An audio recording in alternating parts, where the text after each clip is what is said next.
I'm Lori with Behavior Education at Spirit Keeper Animal Sanctuary. Welcome to Training Tuesday for Tuesday, July 19th, 2022. You're going to get to see some corn snakes training this week. I hope you enjoy it. And check back in with me at the end because I have a really exciting announcement that revolves around corn snakes. Our featured learner this week is our 6-year-old corn snake, Sundust. She came from Port City Pet, but she wasn't produced by them. She is the 100% best example of a shifting behavior that I think I have. She is very responsive to the target. She immediately shifts into her temporary holding bin and she remains engaged with the target until I deliver the reinforcement to her. This is 100% A+, exactly what I want all the snakes to do. The goal of this shifting behavior is to get them to voluntarily come out of their enclosure and remain in a safe location while I clean the enclosure. And she makes that very easy for me, and she is a perfect example of how this behavior should go.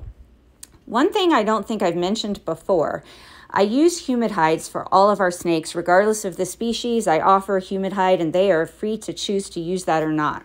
Some of you may not realize that you can actually reuse the sphagnum moss.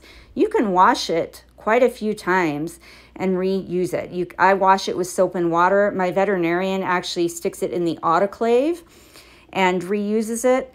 But you just want to make sure that anything you've cleaned it with, you thoroughly rinse out. And I use a spaghetti strainer to rinse the sphagnum moss and drain all the excess water out because you do want that moss to be damp, not sopping wet.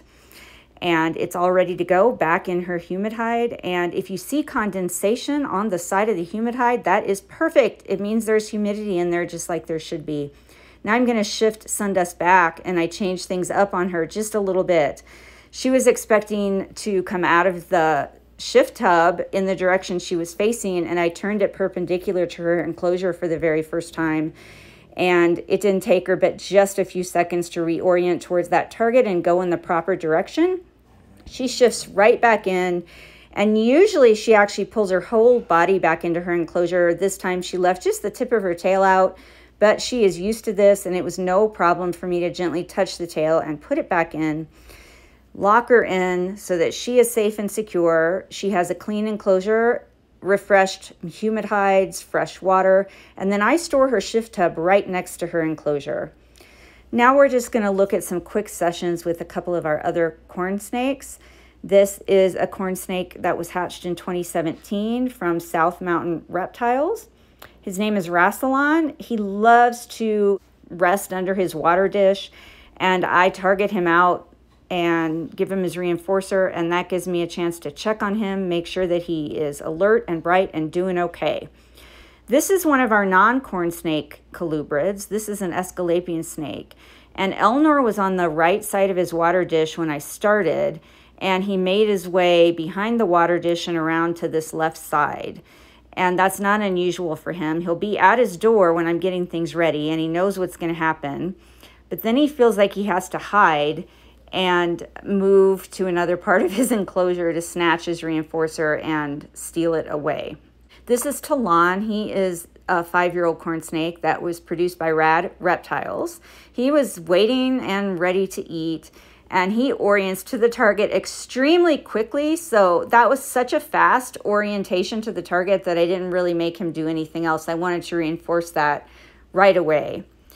All right, for all of you who are still asking me, well, what do I do if my snake is in a top opening enclosure? I'm giving you yet another example. If you layer the vertical space of the enclosure, the snakes have no problem moving from the ground level up and out the top of a top opening enclosure. Snakes can climb. Even terrestrial species of snakes can climb. And Vaclarush is a perfect example of that. He's a corn snake that came from Silent Hill Reptiles. He does an excellent job not only of targeting, but of climbing up the vertical space and out of his enclosure. He's the perfect example of how this can work. So don't think that you can't train your snake, that you can't provide your snake with enrichment, that you can't teach your snake to shift via a target or even via a shift box, or that you can't teach them to come out onto an activity station just because you have a top opening enclosure. You absolutely can.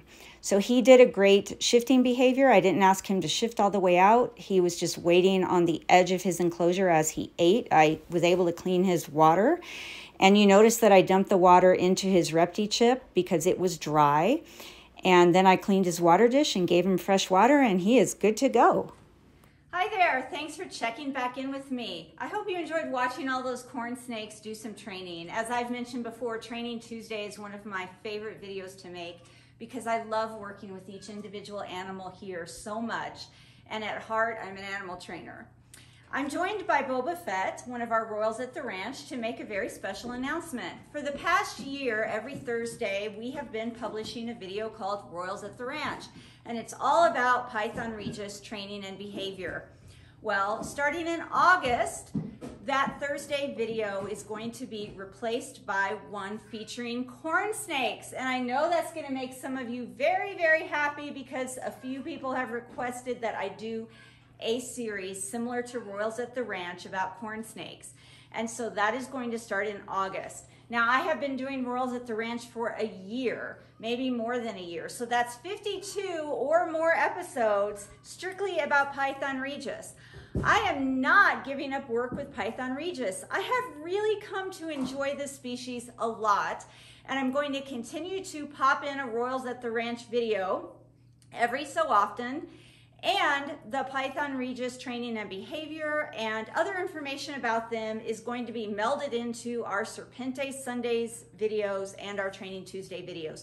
So these guys are not going away. Don't worry, Pfett, you're staying with me forever. In August, on Thursdays, you can look forward to seeing Cornsnake Corral. The Royals at the Ranch is going to be replaced with a series called Cornsnake Corral. And you guessed it, it's going to be all about corn snake training and behavior and those things related to that, which will also be enrichment, welfare, anything related to training and behavior, because those are my areas of expertise.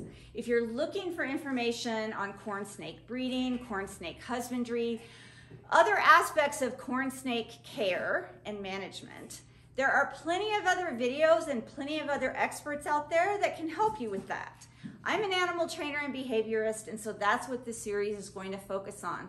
So join us starting in August for Cornsnake Corral. It'll be corn snake training and behavior and anything related to that. And look for sporadic episodes of Royals at the Ranch. And please look for our Royals at the Ranch in our other videos that come out on Training Tuesdays and Serpente Sundays.